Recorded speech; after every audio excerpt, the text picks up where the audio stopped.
Greg Hebner, and this is my wife Kimberly, and we have a farm here in Flintstone, Maryland. It's called G&K Hebner Farm, and this is a historic area, so our farm was actually built in the 1840s, but we've only been here since 2002. We have 90 acres that we farm here, and we have 40 cows and 40 calves. It's a cow-calf operation. Previous to this, our cows could, be in the creek at any time they wanted. The mud and the manure was very detrimental to the water quality. So I'm Ian Cheek. I'm a soil conservation technician.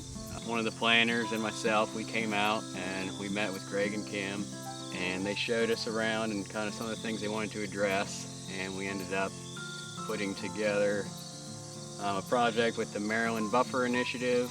Of course, soil conservation came to us, talked to us about fencing, planting trees, and made the plans up for both the trees and the crossing and the fencing.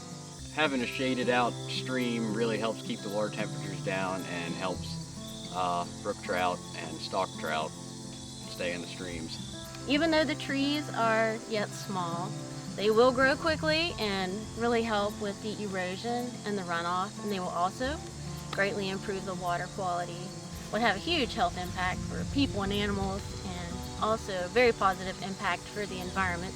This does eventually end up in the Chesapeake Bay. There was a cost sharing program so that, it wasn't really, hard on us to do this. Have financial incentive to plant trees along streams and exclude them from livestock, or you don't even have to have livestock. You could just plant trees along your streams to improve soil and water quality.